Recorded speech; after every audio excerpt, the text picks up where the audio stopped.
Dr. Gozda Ganju-Burke is an assistant professor at the UC Davis Department of Design and is breaking barriers by developing reactive clothing for people with disabilities or suffering from chronic pain. Dr. Burke received her PhD from the University of Minnesota and has degrees in textiles and clothing design, as well as industrial design. She'll provide an overview of digital fabrication techniques, electronic textile design, and smart clothing. She'll also describe how functional clothing can help underrepresented populations, children, and or those with diseases by sensing their anxiety and other emotions. And now, here's Dr. Burke. Hello, everyone. Thank you for the introduction, Chris. I am very excited and happy to be here today. Thank you very much for inviting me. I will share my screen, and today I will be talking about my research, and I'm going to provide some background descriptions as well. I hope you can see my introduction slide clearly now. Yeah, that's fine. Thanks. Okay, perfect. Yep. So I'm going to give a quick overview of the history of smart clothing and wearables. Then I'm going to do some introductions of how we differentiate between smart clothing and the wearables that we know from the marketplace today. And then I'm going to show some examples of my own work and then some of the process photos that I have from those projects. So Chris already introduced me, but here's a little bit more about me in a visual form. So I'm from Turkey. I did my bachelor's and master's degree in Turkey, studying industrial design, clothing design, and textile design. I was a visiting scholar at Fashion Institute of Technology in New York. Then I did my PhD in design at University of Minnesota. Then I moved back to Istanbul one more time, and I worked there for about 4 years in Istanbul Technical University. And since 2018, I've been an assistant professor at UC Davis Department of Design. Throughout my career, I've been teaching across apparel design, product design, and textile engineering departments. And I landed in a very interdisciplinary design department here in UC Davis, which I feel very lucky about. And moving on. This is my research lab, Wear Lab. I direct my research efforts under this lab. And here's my website. Not all the content is up to date, but it'll give you an idea of the type of things I do other than what I shared here today. Okay. So we wear garments starting from the day we are born until we die. We carry garments everywhere, all the time, for a whole lifetime. So garments are the objects closest to our skin that surround our bodies, and therefore they are referred as the second skin. Sometimes garments are referred as microenvironments, protecting the body from external influences such as the sunburn or the cold, or sometimes we refer garments as extensions of the body, extending capabilities of our body, such as in the case of wearing a spacesuit. Since this microenvironment, clothing, is constantly present and held close to that body, it can be a platform to sense and monitor body and interact with the environment at the same time. Embedding sensor technology into clothing open a window into objectives and the needs of the human inside, as well as the surrounding in which the human finds himself.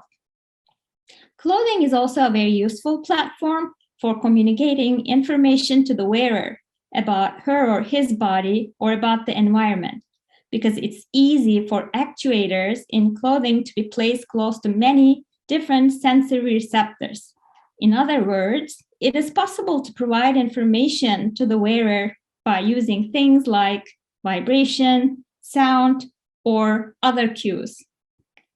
So since clothing is such a great platform for information exchange and monitoring, why don't we make these garments or things that we wear on our bodies to be smarter? Actually, humankind has a very long history of ranging attempts to create wearable technologies. So although wearable technology seems like a fairly new concept, electronics close to the body date back as far as the Victorian era. And there exist a number of inventions that never quite made it past the prototype stage or even the idea stage. Here is one of the earliest examples of a prototype. This is a ventilating hat, and it was designed to stop heads from overheating while wearing top hats. Another very bizarre attempt was the Electric Girl Lighting Company, which was leasing girls to their customers who are wearing electric bulbs on their foreheads and batteries in their clothing for flexible use of lighting instead of stationary electric lights in 1880s. Next, in 1900s, a German inventor began working with pigeons to take aerial pictures from sky. He designed a lightweight breast harness fitted on the birds that was attached to a two-lens camera. Before setting the birds free, he would inflate a chamber, an air chamber, which would slowly release the air as the bird took off into the sky.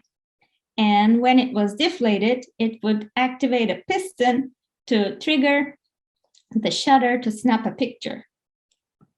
Actual computers appeared close to the body in 1950s. This invention you see here was regarded as the first wearable computer in the history. The small computer hidden in the sole of a shoe was used to predict roulette wheels. The tele-eyeglasses of 1960s was another wearable technology attempt, which never passed the prototype stage. This invention, we could regard it as the ancestor of today's 3D virtual reality glasses, because there's a separate screen for each eye, and it could display stereoscopic images. The clearest commercial success came in 1970s with the Walkman.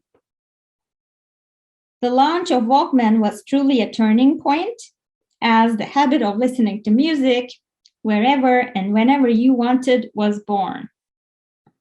And the ancestors of today's smartwatches, calculator watches, first appeared in the mid-70s, and then in the 80s, Casio introduced DataBank calculator watch, which not only performed calculator functions, but also stored appointments, names, addresses, and phone numbers. So up until 2000s, all electronic components were separated from the textiles. The integration between the textiles and the electronic components became closer and stronger in the 1990s, when research groups in universities started to explore how the electronic devices might be more gracefully integrated into textiles and other soft materials. This jacket, the Levi's ICD Plus jacket, is the first smart clothing that was commercially launched in the summer of 2000. The patented jacket had a removable wired harness connecting a range of portable electronic devices. The jacket had strategic pockets for mobile phone, MP3 player, and earphones, along with purposefully built channels for the wiring through the garment. A central control module connected all the devices to allow the wearer to switch between them and control their separate functions. Today's wearable technology moved data analysis and communication from the smartphone directly to the body. We can define wearable technologies simply as electronics worn on the body for extended periods of time, either on the bare skin or on top of clothing.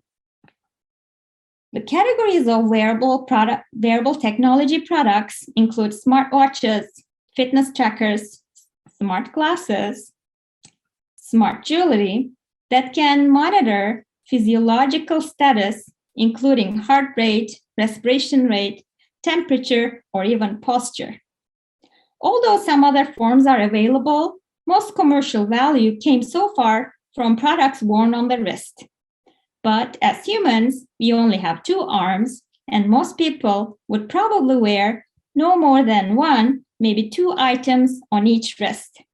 The wearable market is already filled with bracelets, wristbands, and wristwatches that offer a variety of functionalities.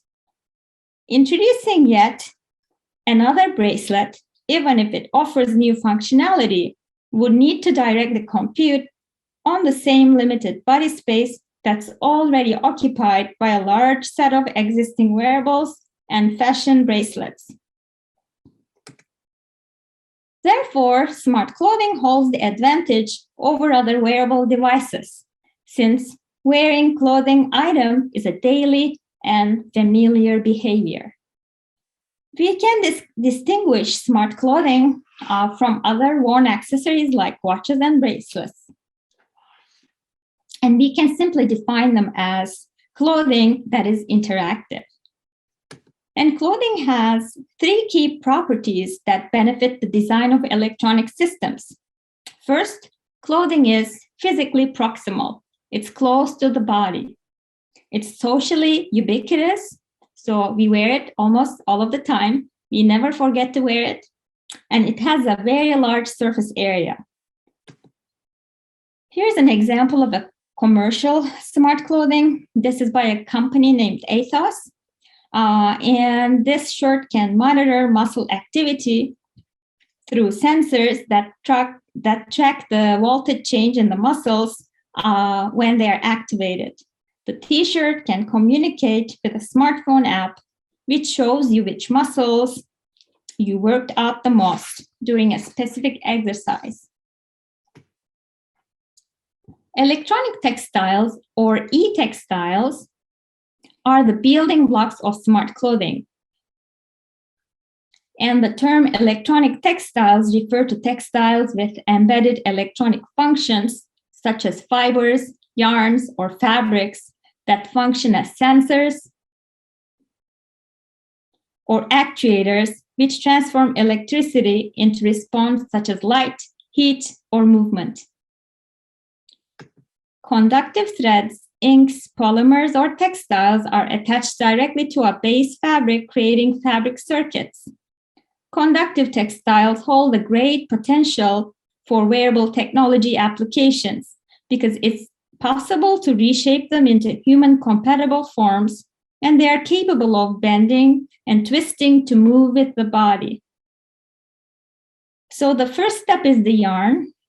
The yarns can be created by spinning conductive materials like carbon or very thin filaments of metal. And sometimes they are blended with non-conducting fibers. And in this case, conduction relies on short conductive fibers coming in contact with one another. The third and most widely used method is coating a non-conductive yarn with silver or gold, but mostly with silver. And how does the integration happen? These conductive yarns can be embedded in textile structures using computer-aided processes, such as embroidery, weaving, knitting, or printing to create soft circuitry. Interacting with wearable devices is very different from interacting with stationary devices, such as a computer. With stationary devices like a computer, person is also stationary and concentrating on the device.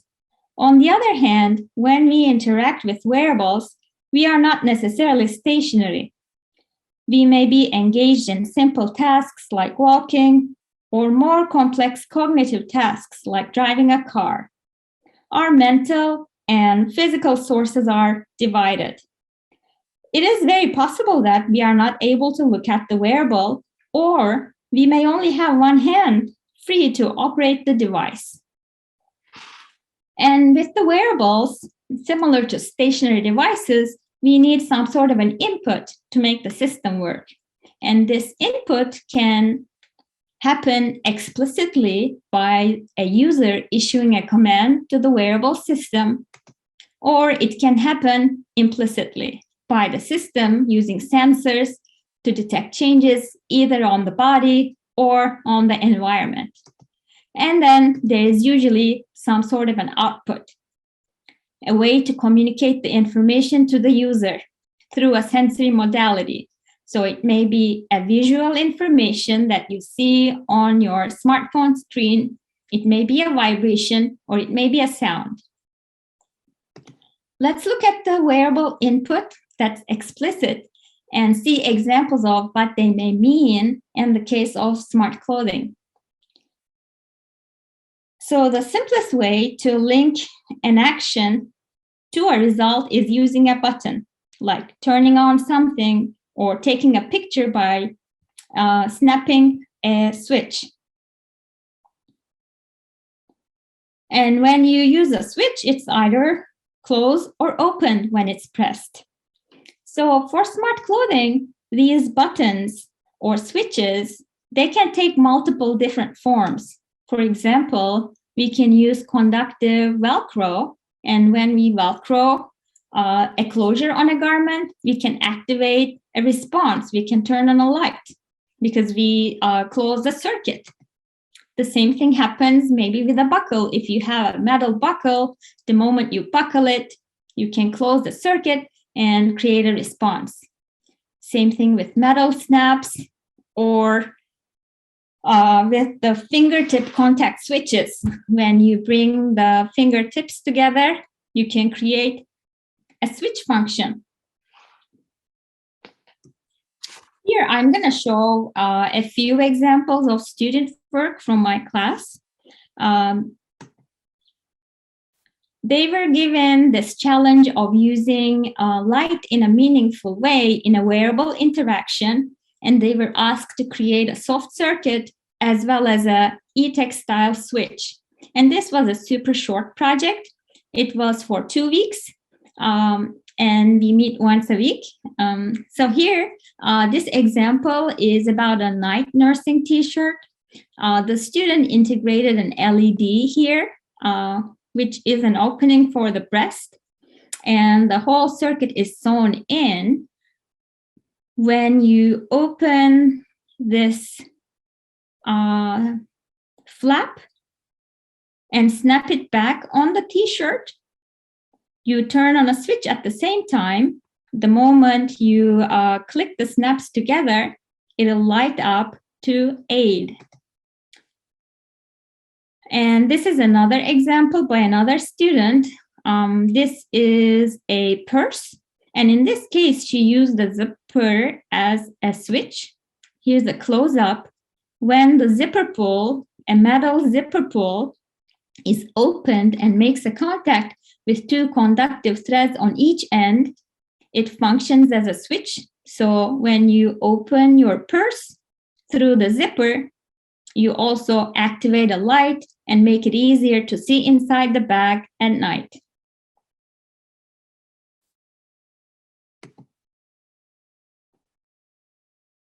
So these were examples of explicit input we can give to the system. And I also said that the input can be implicit. In this case, the input is given by sensors. A sensor responds to a stimulus by changing the way they conduct electricity. Sensors sometimes act as switches, opening and closing an electrical circuit as well. The change in the flow of electricity must be interpreted by a circuit, which can decide to create a response by using electricity to activate yet another material called actuator. Actuator components make a physical change. they transform electricity into a response such as heat, light, or movement. So in this diagram, I'd like to show you the possibilities of using sensors in different parts of the body and using them as an input. As opposed to wearable devices like watches, which are only limited to the wrist, the possibility of smart clothing opens up opportunities everywhere on the body. So you can put sensors maybe on a hat and monitor EEG data. You can put sensors in a t-shirt and monitor ECG data. Or maybe you can use limbs like legs or arms and use accelerometers to monitor position or movement of the body. At the same time, you can learn things from the skin. You can use galvanic skin response to detect maybe anxiety. You can also monitor gait and weight distribution through pressure sensors you might put on a sock. Here, I'm going to show you two commercial examples of how smart clothing with implicit wearable input works. These are Sensoria socks.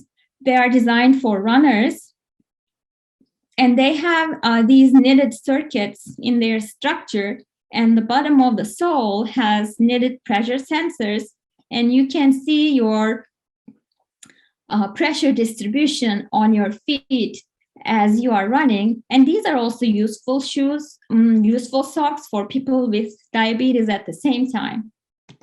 Here's another example, this time targeting babies. This product called Ovlet. You can monitor your baby's heart rate or oxygen level while they are sleeping.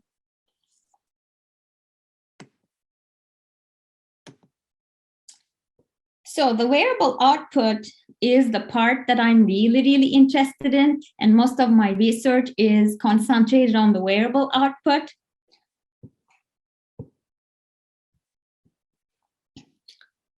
So the wearable output in the case of a smartwatch, for example, is usually what you see in the screen, or maybe a vibration you would feel on your wrist, or maybe the sound that you hear as a clue that you received an email or a text. But when it's smart clothing, this output could be so many, and it opens up opportunities for tactile sensations. So this example here, maybe you can use light as an output when it's dark and the sensors, light sensors sense the darkness, your clothing could light up. Or maybe you have temperature sensors, and when it senses the core body temperature dropping, your smart clothing can start heating up. Here's another example. This is again a commercial product available in the market. These are yoga pants, and they have built-in accelerometers or sensors that can monitor coordinates and movement, and they can alert you about your pose through vibration and put you into the optimum pose by directing you with the vibrations. So I'd like to introduce some of my own research here that does really focus on the output part. So far, the emphasis in the design of wearables has been on sensing and monitoring health and fitness data, with comparatively little research on the responsive actuation capabilities. As we've seen in the example, smart clothing and textiles, they do not only have the potential to sense and monitor data or inputs, but they can also act on the body with embedded actuation capabilities through outputs such as promoting mechanical, electrical, and thermal tactile stimuli. In this research, the Smart Glow for rheumatoid arthritis I'm going to introduce the product development process of a therapeutic glove where we use electrical stimulation as an output for rehabilitation of rheumatoid arthritis. Chronic diseases such as rheumatoid arthritis affect everyday life of people at multiple scales, and they require continuous medications, physical therapy for alleviating the symptoms. Therefore, we wanted to design something that can be used in the home environment to reduce pain, and we focused on electrical stimulation therapy and also limiting hand deformities with textile-based splint structures. The whole design process was carried out in close collaboration with medical professionals and sufferers of the disease through iterative prototyping and testing. So the design process started with a comprehensive research phase with the goal to gain an in-depth understanding of the disease from multiple perspectives. We had immersive observations in a physical therapy unit of a hospital, interviewed patients, physical therapists, and medical doctors. We also tried some of the treatments that they apply to RA patients ourselves, to put ourselves in the shoes of a patient. Parallel to this research, we conducted in-depth research on the hand anatomy and the disease itself. So our first ideas were as rough as sketches like this, or very low fidelity prototypes like these. We focused our efforts to functionality and aesthetic to provide pain relief via electrical stimulation, joint immobilization, and compression. So through this really iterative and intense prototyping and testing period, we prototyped two things simultaneously, idea prototypes like you are seeing on the screen, and also on the other hand, some technical and technological prototypes. Out of all these ideas and prototypes, we ended up selecting the one that offered the best ease of donning and doffing, adjustability, suitability for daily use, the most effective one for the hand deformities and pain management,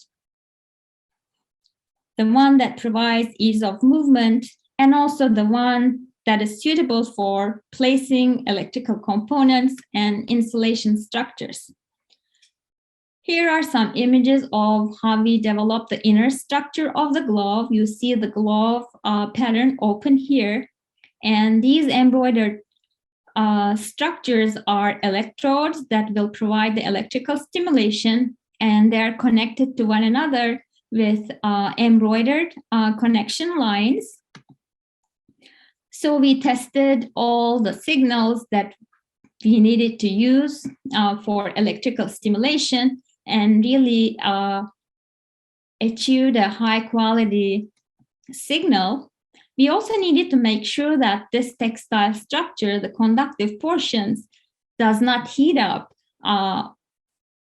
over longer periods of time because we keep applying very low voltage to it. And we did some thermal camera testing, and luckily we didn't have any heating issues. So what you see here is the final prototype. We realized through our field research that patients consciously or unconsciously apply compression to pain areas, either by taping or pressing with their fingers. Therefore, we ended up laminating compression membranes, which alter the stretch characteristics of the fabric. And we created alternating stretch on the textile surface to exert pressure on the skin. As a result, compression membranes were utilized along the finger joints, both for pain management, but also for preventing physical joint deformations.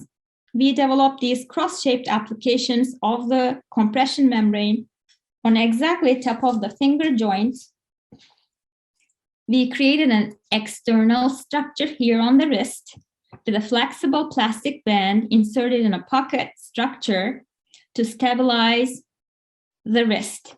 Oops. And coming back, the whole control unit is snapped into the glove through these metal snaps you see here. And inside the palm of the glove, we have the E-Textile electrodes that deliver the electrical stimulation for pain management. The whole structure is washable once you take out the control unit out of the glove. And then we took the prototype back to the patients, and we've done several rounds of feedback sessions with them.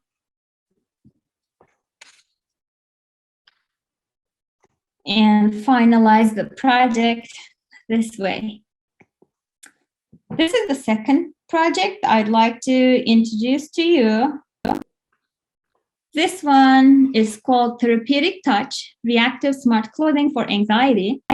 So I'm just gonna share a video that summarizes what the project is. I'm gonna do this in the reverse order. So you'll see the end product first, and then I'm gonna walk you through what our process looked like.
Okay, this was one of the recent projects that I completed. With this project, my focus was creating a dynamic compression garment which can react to anxiety.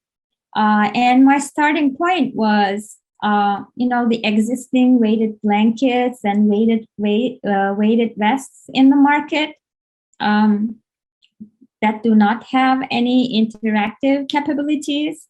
But I started my research with a very, very exhaustive internet research in public online communities and company websites to collect data on user and caregiver feedback about existing compressive wearable products. So I've seen that people with ADHD, people with dementia or Alzheimer's, or people with general anxiety disorders really benefit from such compression. And multiple ways of providing this compression is available in the market, like the weighted wearable products or products that have negative ease, which means that they are very tight on the body. Or there are some inflatable wearable products where you inflate them manually by hand. And then through this exhaustive research, like a content analysis in the internet, we collected positive and negative feedback, and we have developed design criteria on the location of compression and pressure, useful conditions for compression and pressure, and other product features, what materials are preferred, what styles are preferred, so on and so forth. And we ended up targeting older adults who can benefit from compressive tactile actuation to get relief from anxiety that may be associated with different conditions. And this has led us to create a design that is discreet and also fashionable, which can be made in different sizes to accommodate individuals of different body sizes. And we explored possibility of inflating air into the garment automatically and controlling the compression, the amount of pressure with the amount of air we pump into the system. So my trial started like these tiny little prototypes. I needed to figure out a way to capture air in the textile material. So I experimented by laminating textiles with airtight TPU membranes and created these tiny little pillows. I experimented with molding silicone directly on the fabric to create some softer inflatable bladders. And through this really extensive trial and error prototyping, I moved on to creating the inflatable bladder that's going to provide a hugging-like sensation on the body. And it was a really, really complicated process than what you see in here, because I wanted to create something that's really comfortable at the same time. I didn't want this to feel like as if you're wearing a balloon around your body, but I wanted to be still mobile. So what you see here is the inner structure of the bladder, and it was pleated strategically so that the body can still bend to the side, to the front, or in other directions comfortably. And also this pleated structure gave me the option of creating this really flattering effect. Since we are pumping air from this one point here, it gradually inflated and is inflated. It was first like a feeling of a gentle massage and then turned into a gentle hug over time. We had to take into account the shrinkage of the fabric as we laminate the TPU membrane to make it airtight, and we weren't able to put any seams on it, but we still had to make it fit to the 3-dimension of the body. So it was quite a challenging process. And we wanted to create prototypes, both male and female, and our bodies are very different. So we had to go through multiple versions of this, and we had to use different textiles with different characteristics, different stretch properties, different thermal comfort properties, things that can breathe, kind of like under the arms, here on the chest, super 4-way stretch material on these areas. And parallel to this, I also worked on the technology development side. I again worked with embroidery and embroidered electrodes, and all of my components kind of looks like this at the beginning. And then we ended up designing our own PCB board and 3D printed a case that would encase all the components we need, a battery, the PCB board, and this mini air pump. And this whole thing needed to be airtight as well. And we located it here in a pocket on the lumbar region of the West. Metal snaps. Here you see the outside and inside of the West. These are 3 ECGs, embroidered sensors, and each sensor is connected to the control unit with conductive thread. And here I use the cord stretch sensor. You can think of it like a rubber material that's conductive. And as you take breath in and release out, it stretches and then recovers back together with your chest. And that way I can monitor the respiration rate. So this is the final version of the vest for males with mesh material.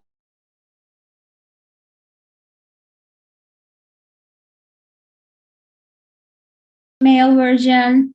I struggled a lot with really good skin contact for the electrodes in the female version, but we figured it out. Oops, let me go back one more time. Yeah, so what we do in this technological portion was we tracked heart rate variability and respiration rate at the same time as indicators of emotional arousal. And when the garment detected a sudden change in these parameters, it responded by gently inflating the vest, which provided this hugging-like sensation. And as the heart rate calmed down, the vest started deflating. The vest started deflating. Sorry, I have so many things happening in the background here. Yeah, these are some of my other works. Recently, I am super interested in movement and embedding movement into textile using shape memory alloys. And similar to the vest, right now I am working on with tiny little prototypes. What you see here is the shape memory alloy, and I heat them up by running low voltage electricity, and they respond to heating by changing their shape. I don't know exactly what I'm going to end up with through this exploration, but this is what I'm working on right now. Here you see one of the old projects where I worked with compression membranes and experimented with the effect of the patterns we created on muscle activation. This one here is a project on 3D printing, where I 3D print conductive filament directly on the fabric, and it allows me to create circuits and also connection points where I can just snap on an LED or snap on a battery holder. And I completed another project last year during COVID, developing kids' face masks. Yeah, and I've been testing the fit of the masks and their thermal comfort using thermal cameras and using 3M's qualitative fit experiment method.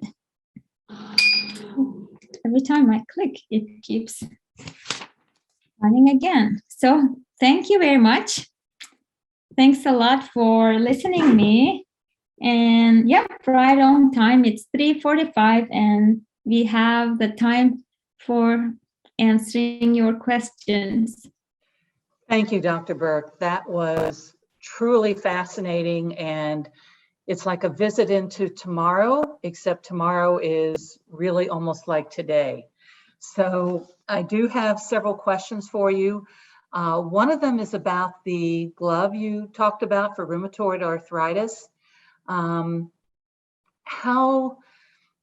from a practical standpoint, how close is that to being available in the market? It's not ingested, so it wouldn't need FDA approval, but does it need any regulatory agency approval?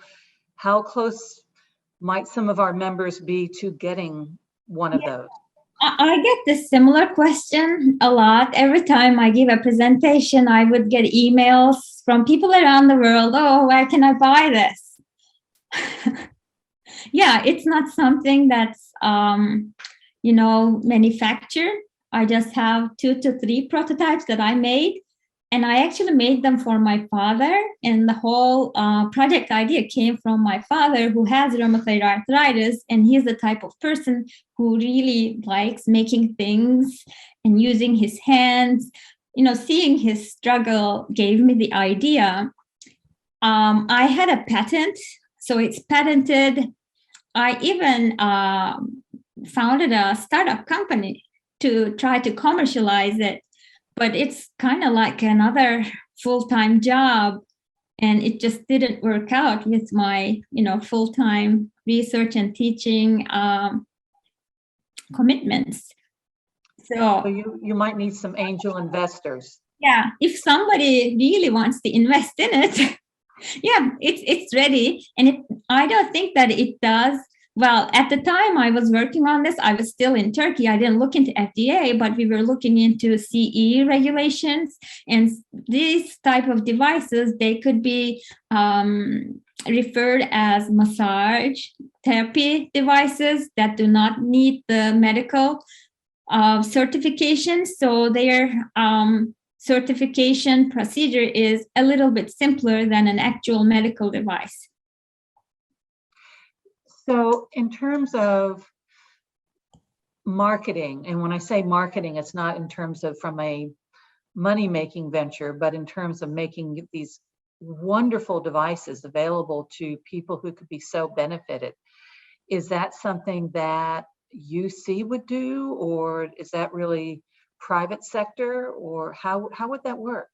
What happens is, I take a project, I always end up with a prototype, but then I move on to the next thing. So it never makes it to the market. And I feel so bad because my whole motivation is for these prototypes to be useful for people.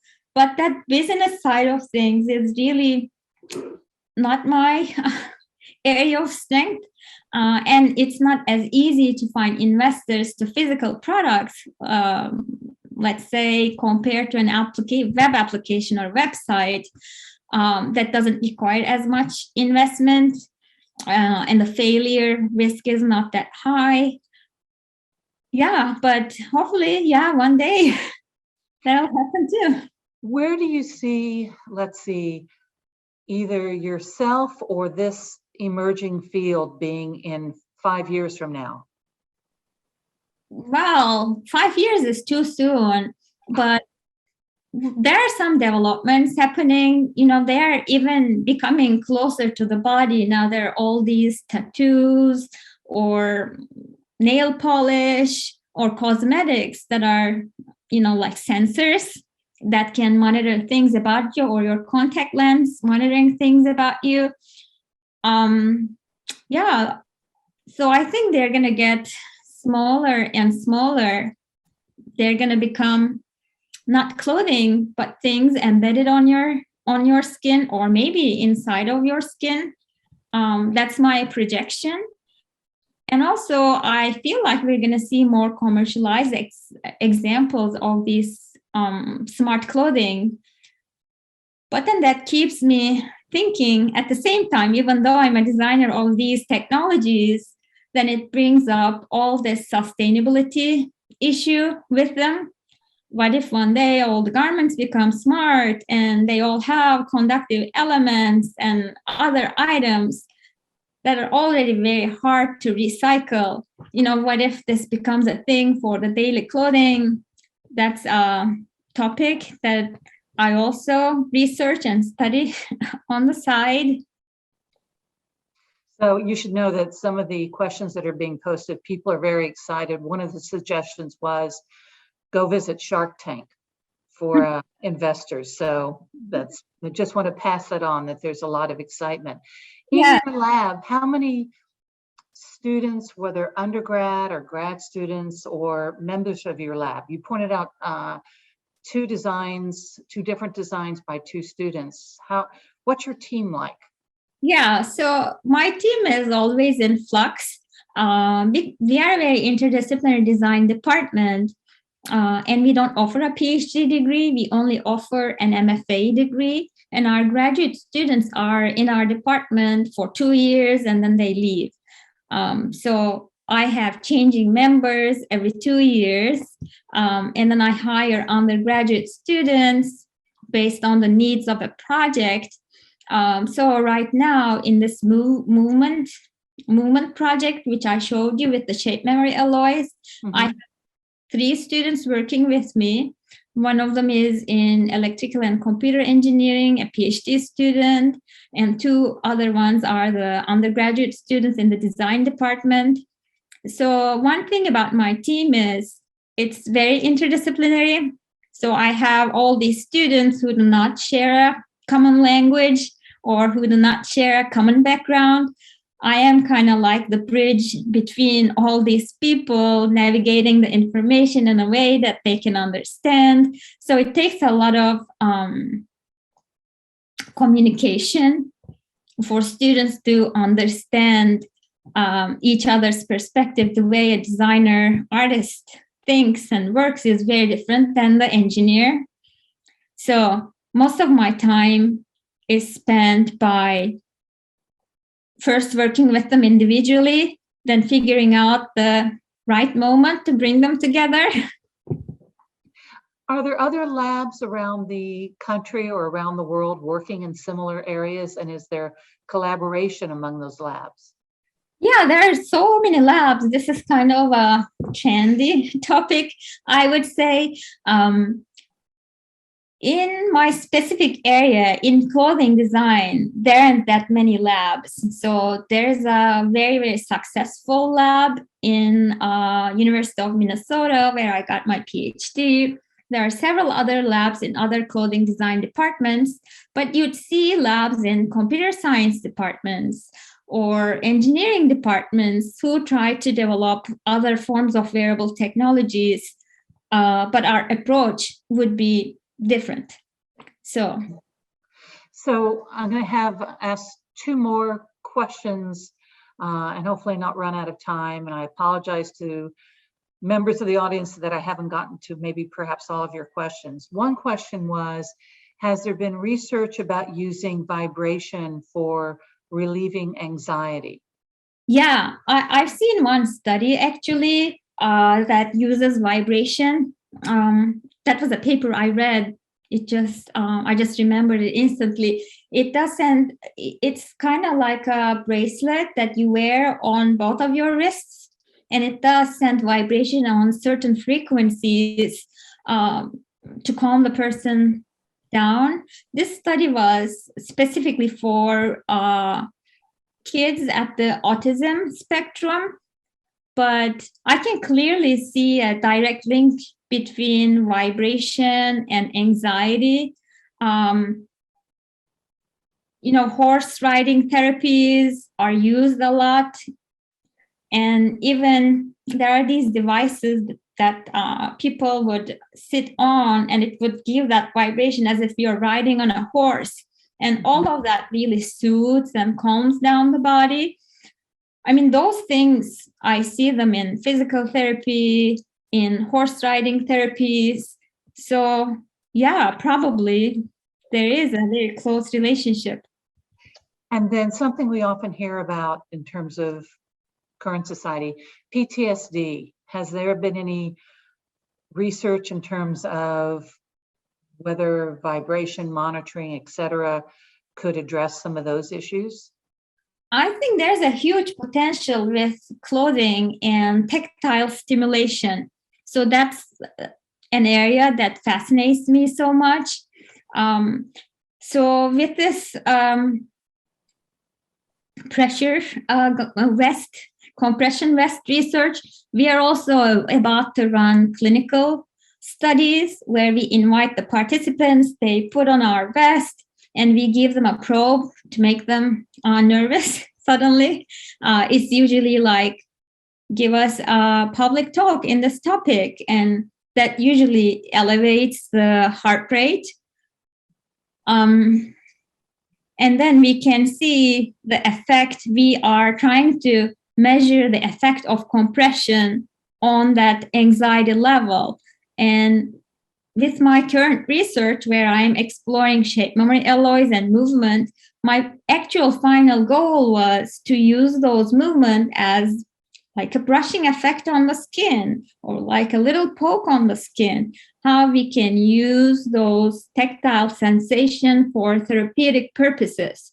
And I'm also very interested in measuring the amount of the pressure or the frequency of the vibration, location on the body, because it's pursued differently when you put it here on the chest versus on your back versus on your leg, right? None of these things have been really studied in depth. As I told you, most of the research on wearable technology is related to sensing. You know, you sense the heart rate, you sense the respiration rate. But then research also shows that, you know, people just see that number, but then they don't know what to do with it. And they abandon using their smartwatch or smart bracelet or whatever. But for smart clothing, I think there is a huge potential to use that data that you monitor to create a response through a tactile sensation. So yeah, that's kind of like my general focus for the next couple of years. Thank you so much. I'm going to turn it back to Chris. Thank you. Yeah, so thank you so much as well. That was really fascinating. Excuse me, I'm hoping that some of those products get out to the market soon, because I know there's people out there that would love to see them. As a small thank you, we're have an honorary membership for you in the Renaissance Society. So hopefully you'll be able to see some of our other programs that are out there, although you may not have time. I know how busy you are, but we do hope you can enjoy that. We also are going to make a small donation in your name to the Seth Nelson Student Emergency Grant Fund. Excellent. So today's presentation was recorded. We'll be able to view it in a few days by going to the link on our YouTube channel. And Dr. Berk, I'll be sending you a link to it as well, so you can review it. And next week, we have Lester Snow, who's going to talk about the Klamath River. And the Klamath River stretches 257 miles from the Cascades of Southern Oregon to the Pacific Ocean in California. It was once the third largest salmon producing river on the West Coast, and the river and its salmon were the center of tribal life and culture for thousands of years. Damming of the river started in 1918 and dramatically endangered the salmon and disrupted the lives of those indigenous people. Former Secretary of California Natural Resources Agency, Lester Snow, will educate us on this massive dam removal project and its implications for the salmon and tribal culture moving forward. So I hope everyone can join us next week for that. And thanks so much for sharing your time with us today. Talk to you later. Thank you. Have a good Bye-bye.